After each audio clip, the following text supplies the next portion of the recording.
Hi, and welcome to my FlossTube channel. I'm Jean Farish, and I am so glad that you're here with me today. Before I get into the major part of today's episode, which is a wonderful interview I had earlier this week with Karen Owen. She's the owner of the Cross Stitch Cupboard, a wonderful shop in Fort Lauderdale, Florida. I want to just cover a couple of scheduling things and announcements and clarifications and just that sort of stuff. So to start with, as of yesterday, we were just 3 weeks away from the start of the Jane Hattersley Sampler Stitch Along. Now, this is not a mystery stitch along, so the whole sampler has been charted out. This is an antique that was done in 1832 by a 10-year-old. It's a wonderful sampler because the whole thing's done in cross stitch, which makes it accessible to everyone. If this is your very first sampler, or if you are a long-time lover of antique reproductions, this is a great sampler to stitch and to join in with hundreds of people across the country and even around the world that are stitching the same thing. In the episode notes, I have a list of the participating shops that already have the Jane Hattersley chart in their inventory, and they are doing a fabulous job of coming up with all kinds of creative choices. Since Jane is completely cross-stitch, 100% cross-stitch, nothing stitched over one, then that means that the Jane Hattersley sampler can be stitched on Aida, on even weave, on linen.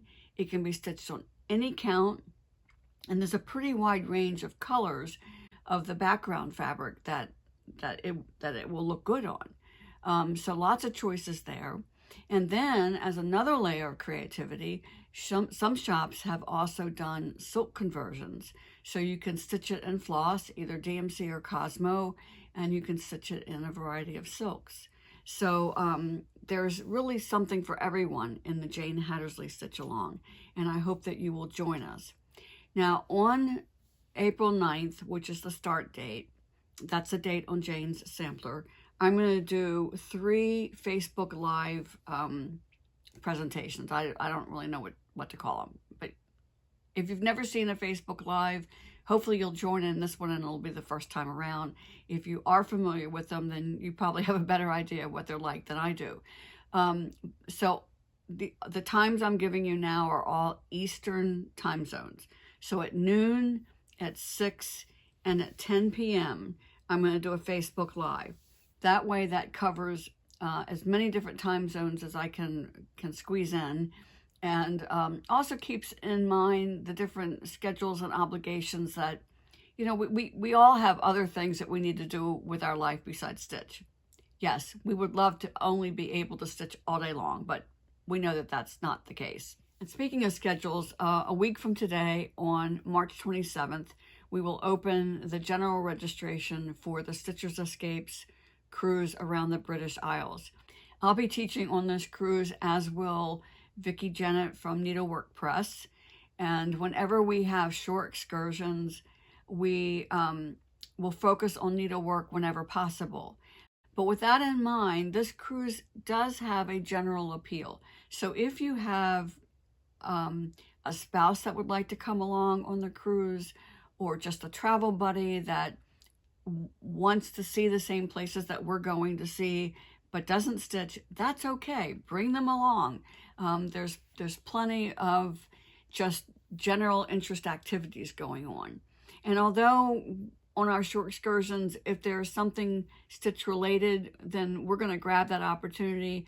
But all of our short excursions are also general interest. So I don't think anybody would be bored, even if they're not as crazy about stitching as you and I are. Now, that cruise is in July of 2022. We always start far in advance to do our registration so that we can get all of our planning taken care of. Now, this cruise starts in Amsterdam, and we quite literally sail all the way around the big island of Great Britain, with stops in Wales, Ireland, Scotland, England, and also Guernsey. So that's going to be a 12-day cruise. We have 8 ports of call. We have 3 days that we are at sea for classes, and we're just going to have a great time. So I really hope that you're going to be able to come with us. The Stitches Escapes website has all the details with dates and fares and types of cabin that we have in our grouping. And so if you will visit the website, you can prepare ahead of time and kind of have your wish list of what you would like to register for. So I hope you can join us. Last week, my big focus as far as a tutorial was on the question of where do you place that first stitch in any needlework project. I got a lot of interesting feedback from people, both comments left here on the YouTube, what we call FlossTube episode, and also comments left on various stitching groups that I participate in on Facebook. And one of the most common ones was something along the lines of, why are you making it so complicated? All you need to do is count 3 inches down and 3 inches in from the corner, and that's where you can start. And the answer I gave those people, and I want to just put it out there today for those who are wondering and didn't ask the question or didn't see that thread on any of the various social network platforms, is this. Working from the corner works when 2 things are true. If you have a corner in the design, and not all of them do, and if you are the one who figured out how big you needed to cut the fabric and how much of a margin you wanted. Those are 2 really big ifs. So yes, I stitch a lot of samplers. I always compute my own design size. I always decide for myself how much of a margin I want to add. It's not always 3 inches. So once I have done that computation, I can then measure, yes, from the top and the side from that corner, and that's where I can place my first stitch. So just out of curiosity, I went to a really popular web-based company that sells cross-stitch designs. And into their search engine, I put the word welcome. And of the designs that came up, over half of them did not have corners. So if you have like a bouquet of flowers and the word welcome underneath of it, you don't have an upper left-hand corner to measure from.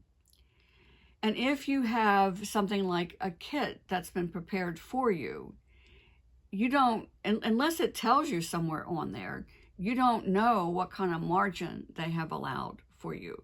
So in those cases, even a kit that the design has a corner, unless you are the one who's done the fabric computation and cut the fabric yourself, it's kind of like, who do you trust? I mean, are you going to do hours and hours of stitching and then later on find out that you assumed it was a 3-inch margin and it's not?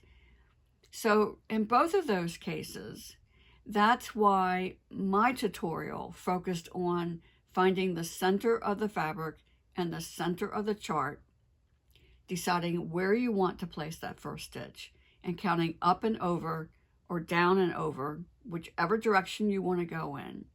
So I guess what I want to make clear that I did not make clear last week was those instructions are what I'm going to call universal instructions. No matter whether you have a corner or not, whether you're using a kit or something, you have just grabbed a piece of fabric from your own stash. In both of those cases, you'll be able to use my directions. And there's another situation too where having that knowledge as far as a way to find a starting place will also help you if you're stitching a design, it has a corner, but whatever color is called for in that corner is one you just don't happen to have in your stash. You're not going to be able to get the color you need for a couple of days or a week or whatever. And so there's this other little motif somewhere on the sampler where you do have all the colors for it. And so you say to yourself, if I start with this little basket or this watering can or this bunny, whatever, I can start today. how do I find that place? And that's, again, where my tutorial will work for you. I really appreciate the comments that were left and the thinking that everybody's doing as far as saying, isn't there an easier way? And that's great. I really want stitchers to be able to think for themselves. And one of the ways that you can do that is to have this bit of knowledge, and then you can say, that will work for me. That doesn't work for me, where you get to have a choice. Now, one of the things that we're all missing right now is the ability to just travel and to visit cross-stitch shops. And so since you can't necessarily get to the cross-stitch cupboard right now, I'm bringing the cross-stitch cupboard to you. Hey, Karen. Hi, Jean. How are you? I'm fine. I imagine that you're having an absolutely glorious spring down there in Florida. It sure is. Our azaleas are blooming in front of the shop. Still gorgeous pink. Sky is blue. All is well. Yes, we're have a bit of a cloud cover today, but we're getting our taste of spring. And in my neighborhood, I'm seeing more and more of these miniature daffodils. Oh, they're so cute. Yes, I saw them for the first time in Nashville. Yes, so it's like cute. You don't even realize how tiny they are until you see them next to a regular daffodil. Yeah. But the trees are beginning to bud, and looking forward to a nice spring, that's for sure. So when I visited your shop last winter, right before our big COVID shutdown, I was lucky to get in and out before all that happened. Yes. I was really impressed with just the locale and just the sort of garden setting that you have there. Now, how long have you been in that location? We've been here for, I think, about 18 years now. We've been in business as a cross stitch store for 40 years in April. And we bought this lot and we designed this building with an architect so that we could save the pine trees, which were already about 80 years old. And so the building sits back and the parking lot is in the front with lots of mature pine trees. And then we were lucky enough to have a great garden planter that helped us plant azaleas, which love the acidic soil of the pine trees. So it is a nice setting. I'm happy every day when I come to work. So what brought us together today is that magic number 40, which we realized when I was down there visiting the shop and teaching for you last January, January a year ago, that we first met when our businesses were brand new 40 years ago. You were Cross-Stitch Cupboard was one of my very first customers. Yes. And just look where we are now. I mean, 40 years ago, I don't know about you, but first of all, at the age I was at that time, you don't even think 40 years in advance. You just, you don't see yourself there. And so I'm not sure how surprised I would have been in 1981 that would still be doing this in 2021, but here we are. Yes. If somebody had said to me that I was going to be selling needlework for 40 years, I think I would have laughed, but it happened. And honestly, it's been a wonderful 40 years. It's just taken me by surprise. So. Well, and that's really what I want to chat with you a bit today. I have a little list here. I'm glancing out here. So we probably first met at the Charlotte Trade Show. Yes, in the Charlotte Convention Center. I remember well. that was the biggie. Was the Charlotte Trade Show was where shop owners and designers and fabric manufacturers and thread manufacturers would meet and do business and find out what was new in the industry and make acquaintances that have lasted all these decades. Yes. Absolutely. So this past year, the big trade show was online because of yes, it was. I just did that. So what a contrast. And again, would any of us have ever believed that that's how we would be doing business? it's like we get so used to electronics, we forget what life was like without it. And Yes. so, again, back in 1981, I don't think any of us could have imagined what the computer age was going to do for our business. What are the biggest changes that you have seen? Well, I think the idea of buying needlework without seeing, touching, feeling it, laying out the colors and kind of absorbing the creativity of it and just buying it on a screen. I think that's the biggest change. And I have to admit, it's just nothing that I can relate to well. Um, this is a very personal craft, I think, and it's a touchy-feely craft. And we need to have each other, the human touch, the help when you make a mistake.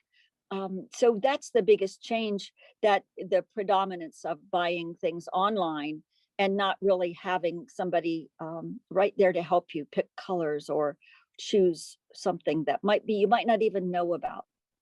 Right.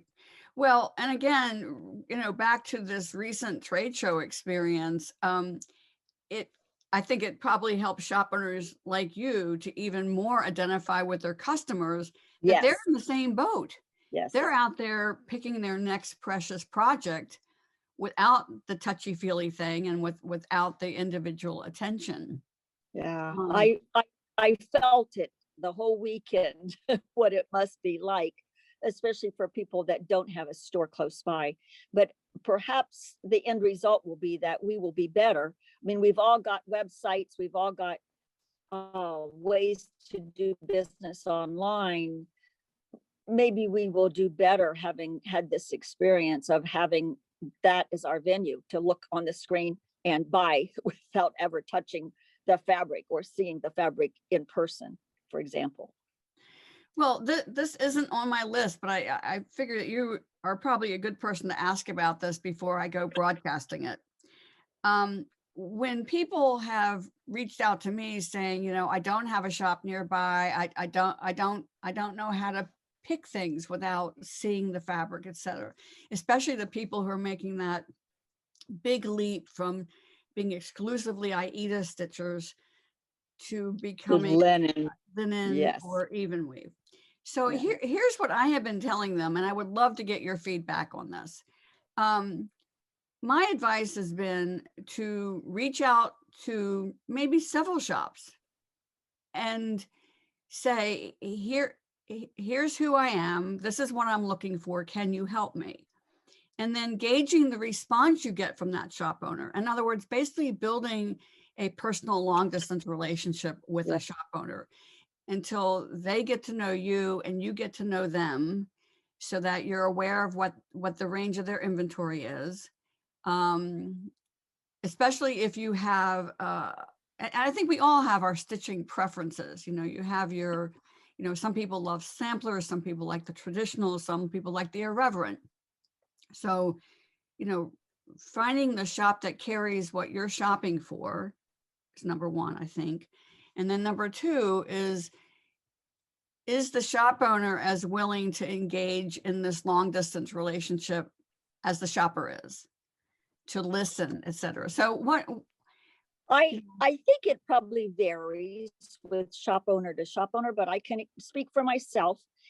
And the technology of having a phone with a camera on it has made that personal care for shopping much easier for me as a shop owner, because I can photograph linens, I can photograph fibers, I can photograph charts, and really give the customer personal service as if they were in the store without them being here. I make notes then on things they like, what they don't like, so that if in fact they don't make a choice right then, they call me back later, I can recall, because I have a lot of customers, and the notes really help me to recall what their preferences are. One person might love 28 count even weave, so I have a note on that. And that person, when I get some nice new hand dyed even weaves in 28 count, I give them a call, send them an email, it's just a way to use technology to be personal and not be this flat screen. Yeah, so really it's adding a whole nother kind of feature Yes. to your shop, Yeah. and that's Yes. being a personal shopper. Yes. Being the one who's in the shop to say, well, how about this or how about that? Well, I'm glad to know that, because that's in a very small way, that's what I've been telling people. And now I think I'm more confident to share. And again, not every shop is going to be receptive to that, depending True. on their own situation. I can just think of many factors off the top of my head, but just to keep trying until you find the shop owner who does have that inclination to kind of hold your hand and again be your personal shopper. We've literally had customers with the cross stitch cupboard that have been our customer for 40 years. That's pretty amazing. Yes. When you think about it. We must be doing something right. I hope so. It's about the people, number one, and the needlework usually number two. The relationship is really vital. So what are some of the things that you do for and with your customers that you most enjoy? I know that when I was there, again, just for a couple of days, I know there's several things that you do that are very customer oriented. So share a little bit of that with us. Well, we like to have events, and certainly during non-COVID times, we were so open to having the table full of stitchers regularly, celebrating birthdays, celebrating all kinds of new babies or whatever. So the table of stitchers was a real community. I really miss that, and I cannot wait to have the folks back on a regular basis and a table full of stitchers. For our market day, for example, that day was one of the most fun days for me for the whole year, in that I cook all kinds of soups and homemade bread and lemonade, and we have a real feast out on the patio outside. Yeah, I noticed your big lovely table towards the back of the shop. And Yes. I was really impressed with the lighting that you've installed to make sure everybody's got has the lighting that they need to do their needlework. Yeah, we put in extra LED lights above so that it would really light up, and no one really needs any extra light, even to look at small weaves. So that's really helped them. And it was a good message to the stitching group about how important they are to me. So I'm glad that I was able to do that. I know that family is important to you, and Absolutely. You have a very lively and energetic and active family. Yes, you witnessed that up close and personal, I'm afraid. So tell me how, one working woman to another, how did you make that work for you? What's your magic? I was blessed in the early years of the cupboard to have two good friends who were my partners. And we somewhat raised our children together. And whenever one kid was sick or whatever, the other partner took over. That was wonderful in the new days of the cupboard and we were young moms. And so there were three of us, and that was really a blessing. Now that I'm a grandmother of 7, I must admit that my family comes first, and oftentimes you might see one of those littles hanging around the cupboard if something happens and they need me. I want this shop to be family friendly.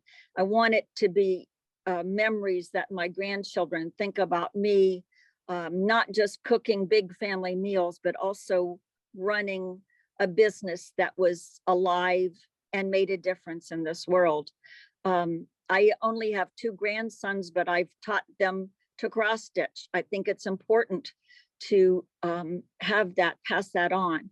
The 5 girls also, I want them to know how to cross stitch, how to do needlework, and how importantly it can enrich your life. So it's part of who I am. Growing my family, they understand. There are certain things I do. I go to church on Sunday and I'm at the cupboard during the week, and that's just who I am. Well, I can tell you from the other end of that, my own experience with my grandmother. She had a little grocery store called the Third Avenue Grocery in Danville, Virginia. It was about this wide, just a tiny, tiny little building, and chock full of stuff. Now, this was in the 50s and 60s that I would have gone there. And it was a big treat to be able to spend a week with, we called her Nanny, with Nanny down there in Virginia. This is when we were growing up in Pennsylvania. And so I can say from my own experience that having a grandmother who ran a business, you know, I got to see her in action. And, you know, I think that that was a big influence on me standing on my own and starting my own business. So I can applaud what you're doing for your grandkids and tell you it worked for me. It probably will work for them Good. too. Thank you, Jean. The other thing too that I've seen, Karen, is that you've carried that whole idea of family and caring about and for other people. I've seen you carry that into the whole arena of helping other shop owners. Yes. And at the trade shows that we mentioned earlier, do I have this right that you have taught classes or been involved in some Yes. classes Yeah. for shops? Tell us a little bit about that. Well, at the Nashville market, there's a real kind of group dynamic of store owners. And whenever you're a new store owner, sometimes it can be overwhelming, a market like that. So we have a beginning and an end event where we talk together, we give helpful hints, we kind of hold the hand of the newer store owners so that they can have a good market, so they can learn some of the tricks, some of the little ideas of being successful. And so this very last market, right before COVID, we did a great seminar and had lots of questions and answers, and just really help the new stores. So, and the old stores, you know, exchanging ideas, even if Right. you've been in business for 40 years, people come up with great ideas, and you've got to listen and pay attention to those details. Yeah, So we have to keep it fresh. yes. You have to keep it fresh. And I think you need, in such a traditional industry, I mean, needlework is traditional by its very nature. We have to do some very non-traditional things. You've got to always be embracing, again, you know, what we mentioned earlier, new technology and changes. But to that end, I mean, am I imagining this, or is that camaraderie between shop owners something that's stronger now than it was when we started in the 80s? I don't remember that in the 80s. I think it is stronger because there were such lean times that we really had to lean on each other. And I think we realized that there is business across the nation and internationally, that if we hold hands, we are stronger together. And I think it's just something that we learned that it was important to do. Because I see that among designers as well. I Mhm. just, you know, and maybe I'm just forgetting, but it seems like to me, I see areas of cooperation. I see Yeah. events or strategies that 2 or more designers get together to Yes. develop. And Yeah. I just don't remember that happening in the We 80s. didn't have it in the old days. We didn't Yeah. do that so much. I think maybe it's a sign of the times. We figured out that we really need each other. Yeah. Well, I like the old adage, something about when the water level rises in the dock or in the port, all boats rise. All boats rise. Yes. Or I'm not saying that very eloquently, but you get the drift. And I think that is And true. as a matter of fact, that's a brand new cross stitch chart that I just bought. So Oh, is it? yes, yeah, I will let you know about that. Oh, I cool. think it just came in from Expo. I'm intrigued by the things I'm seeing behind you. Tell me, do you have any favorite areas of your shop? Are there displays or features that you kind of are more drawn to, or? I think my love of the fabrics, because when we started, if you remember, we had white and ivory, Yes. and we had so really a little to choose from. And now our fabric selection is massive. We've got all kinds of beautiful fabrics from 6 count to 56 count.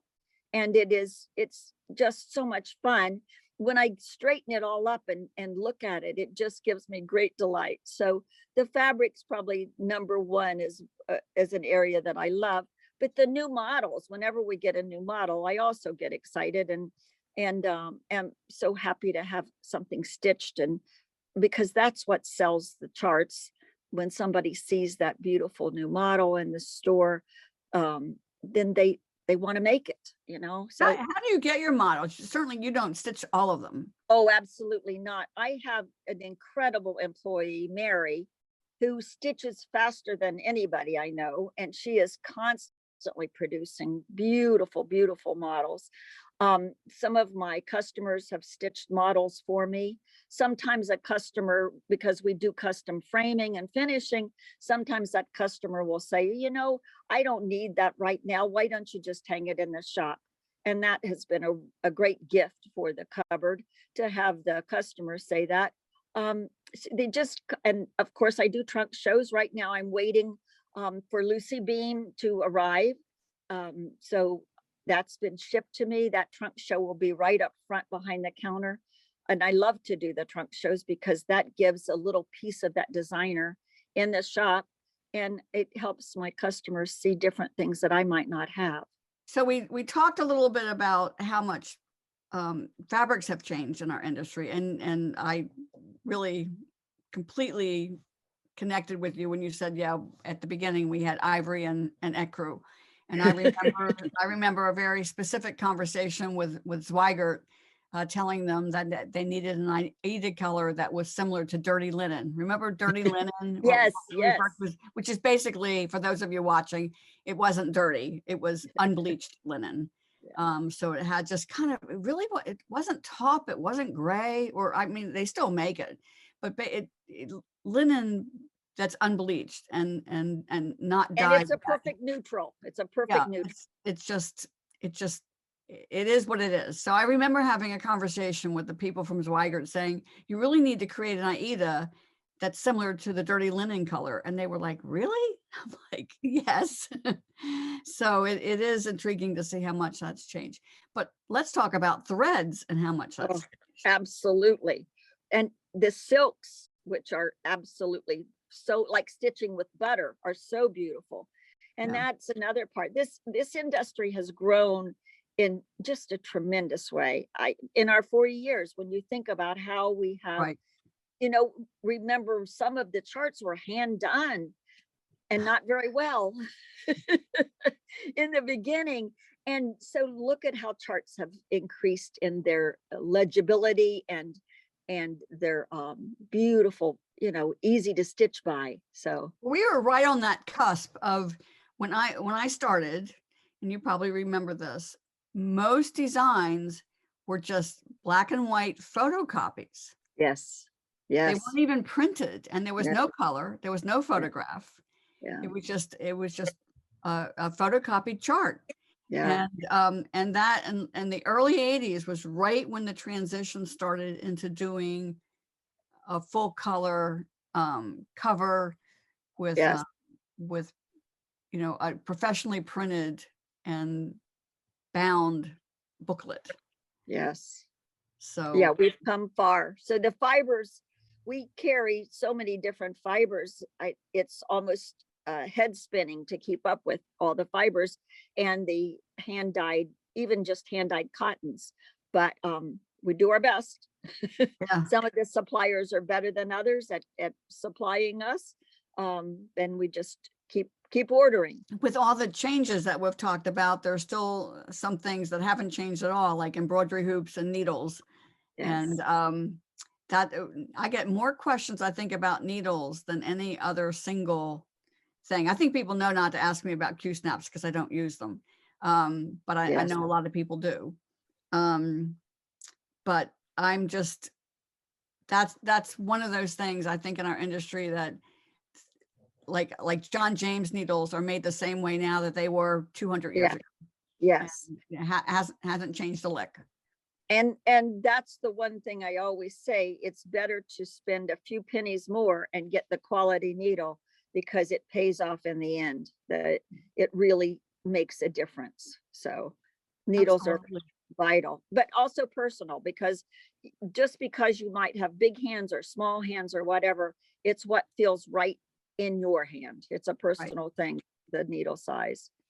That and the fabric you're stitching with and the thread that you're trying to thread in the eye of the needle. I think Yes. the biggest thing I think that's hard for the total novice who doesn't have a shop, doesn't, who just decides on their own that they want to try this thing called counted cross stitch, and they know that it's embroidery, and they pick up an embroidery needle, and that's like the wrong needle to use. And will cause them headaches one Yep. after another with each stitch. Yeah. It took me a while to realize that we call them tapestry needles because in Europe, what we call needlepoint, they call tapestry. Yes. And basically, so when Americans see the word tapestry, the last thing in the world they're thinking about is kind of cross stitch. Yeah. And I think that labeling can confuse the beginner. Yeah. It's really a misnomer Yeah, for current times, current needlework. See anything that you want to particularly bring up? Haven't mentioned? Well, no, I think the fact that our store is a combination of not just cross stitch, but also needlepoint, we really have a varied customer base from expert needle pointers who have been doing that for years and love all those fibers. I have seen some nice crossover combinations where the needle pointer might love a cross stitch design, and so they've done it and added great texture by having specialty stitches. I think that the industry has grown by that way too, to needlepoint and cross stitch kind of getting married. Yeah, well, that's the other thing too. Back in 1981, counter cross stitch designs had cross stitches and back stitches. Back stitches. That was it. Yeah. And the whole idea of adding, any other type of embroidery stitch and applying it to your counter cross stitch was just, it was. But Hardanger and the combination of cross stitch and Hardanger was very popular. I've had a few customers recently who are trying that again. So what's old is new again. Right. Well, and they're timeless. I think when I think of Hardanger and pulled thread work, I think about those fabulous desserts that all good cooks have somewhere tucked in their repertoire. That's one of those wow desserts that takes about 15 minutes to make. And people are like, oh my gosh, this is so incredible. How did you do this? And you just smile and you don't tell them how easy it is. And to me, not that Hardanger is easy, but it's not anywhere near as complicated as it looks. Yeah. And it's such a joy to do that type of needlework and to get not only the pleasure of the end result, but that pride of having done something a little different. And I'd also like to think that deep down we love the fact that we're connecting with women that preceded us by generations, kind of keep it going. Absolutely. Absolutely. Karen, I have heard just little rumblings about this, and I want to learn more. Every summer you do some kind of a special something with your customers. Tell me about that. Yes. Every summer, and we've been doing this for many, many years, we have an annual contest, and a customer enters something that they have stitched. It must be something that's still in print. So it gets limited. It has to be something that's currently still available to purchase. And we have different categories according to the stitch count and the difficulty. And the customers compete for prizes. Everybody wins something that's in the contest. we'll have about 70, 75 entries typically, and we will have all kinds of great stitched pieces competing for prizes. Every time you make a purchase, you get to vote. You get a ballot and you get to vote. Now, we weren't able to do it this summer, but we will be doing it this coming summer. This last summer was the first time in many years that we didn't have it, but we will have it again. It will start in June. It runs from June through part of July, and we will have this wonderful competition. And then everybody, like I say, everybody wins something, and then your individual prizes in each, ribbons and prizes in each category. Cool. Yeah. That sounds like a lot of fun. It is really fun. And then I put on my website, I put the winning video up when the contest is over, so people that don't live here can actually see the whole contest. Yeah. So is the video on your website now from the last time you did it? Yes, there's videos. There's several videos on the Summer website. of 2019 right then. Yes. Yeah. Okay. So I'll take a look at that. yeah, it's a fun kind of picture of what's neat for us, because we have still pictures from the first contest and all the way through. Some of these customers have been stitching, and how their stitching has grown, how they've improved and really mastered the craft. It's really fun to see that. I, as a teacher, I love to see that progress too. And I think that, you know, one of the messages I try to get out is, you know, don't hide those early pieces away, because it shows your growth. Yes. And yeah. you know, you don't need to be embarrassed about it. Just be, you know, pleased for yourself. I mean, I hate to use the word pride, because I get that kind of sometimes I think has a negative connotation, but yeah, I mean, you should feel a sense of self-satisfaction, accomplishment. Yes. That you have progressed from that stage to whatever stage that you're in currently, without feeling embarrassed at all with where you started. We were all beginners at some time or another. Absolutely. Every one of us. Absolutely. And I remember my first piece very vividly. Yeah, I do. I do too. And yeah. It's nice when you can see your own progress.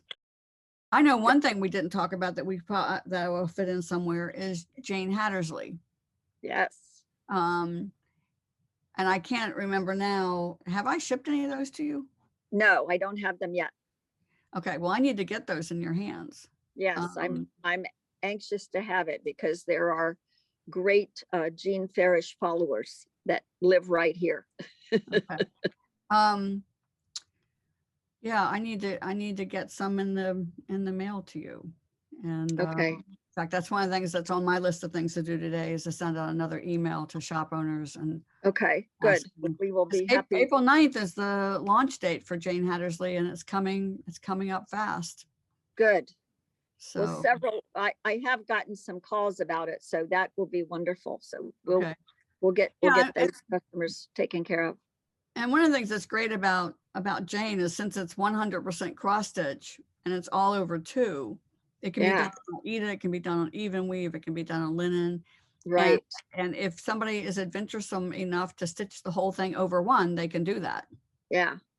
So you can have all different levels of accomplishment for that. That's great. It can be done in. Now I don't have a silk conversion, but they're only like, I don't know, 7 or 8 colors in that one. So it's a very that's a piece of cake. That's easy to do. Yeah. From the DMC numbers. But yeah, she's a lovely girl, a big one. Well, that's the other thing too that I think is kind of cool, is that this whole trend of doing smalls. It's almost like, you know, we have this incredible range, not only in design styles, but in sizes of projects. And